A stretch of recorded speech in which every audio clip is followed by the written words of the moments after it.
Hello friends, welcome to Infinity Academy. मी आहे मैत्रिणी. या व्हिडिओत तुम्ही पाहणार आहात 7th स्टँडर्डचा प्रॅक्टिस सेट नंबर 18. तर या प्रॅक्टिस सेटमध्ये आपल्याला काही रेज आणि अपोजिट अँगल्स वगैरे याबद्दल दिलेलं आहे. तर फर्स्ट क्वेश्चन बघा काय दिलाय. Name the pairs of opposite rays in the figure alongside. जी साइडला फिगर दिलेली आहे त्याचे अपोजिट रेज आपल्याला सांगायचे. अपोजिट रे कोणते असतात? जे एका पॉइंट मधून ज्यांची सुरुवात असते, म्हणजे त्यांचा ओरिजिन पॉइंट हा कॉमन असतो. आपल्याला रे माहिती आहे, ज्या पॉइंट पासून रे सुरू होतो त्याला आपण ओरिजिन पॉइंट म्हणतो. ठीक आहे, मग त्यांचा ओरिजिन पॉइंट कॉमन असतो आणि ते अपोजिट डिरेक्शनला असतात, स्ट्रेट लाईन मध्ये असतात, त्यांना आपण अपोजिट रे म्हणतो. ठीक आहे, मग अपोजिट रे यांच्यात कोणते सांगा बरं. रे पी एम. रे बघा हा पी एन.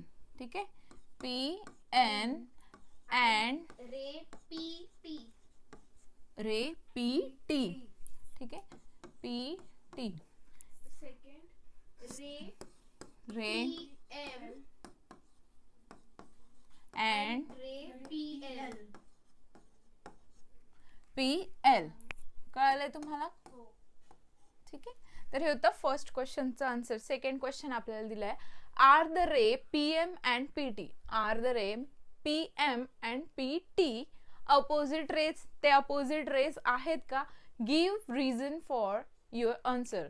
तर याच्यासाठी आपल्याला कारण द्यायचंय. ठीक आहे, मग पी एम, ठीक आहे, हा पी एम आहे तो, आणि पी टी हे अपोजिट रे आहे का? मग अशीच तुम्हाला मी सांगितलं, अपोजिट रे जे असतात ते सिंगल ओरिजिन पॉइंट मध्ये असतात. बघा, मग पी हा त्यांचा ओरिजिन पॉइंट आहे, पण सेकंड कंडिशन तुम्हाला सांगितली ते स्ट्रेट लाईन फॉर्म करत नाही. ते स्ट्रेट लाईन मध्ये येत आहेत का? नाही. ठीक आहे, समजलंय तुम्हाला? म्हणून हे जे आहेत रे ते अपोजिट रे नाही आहेत. मग आपण लिहिणार ray P M and ray P T are not opposite ray.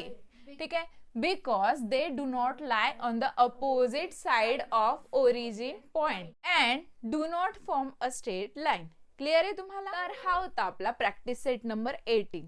Next video सुद्धा मी अपलोड केलेले आहेत. तसंच आपल्या ऑफलाईन बॅचेस सुद्धा अवेलेबल आहेत. तुम्ही अकॅडमीला धुळ्यात कॉन्टॅक्ट करू शकतात. थँक्यू.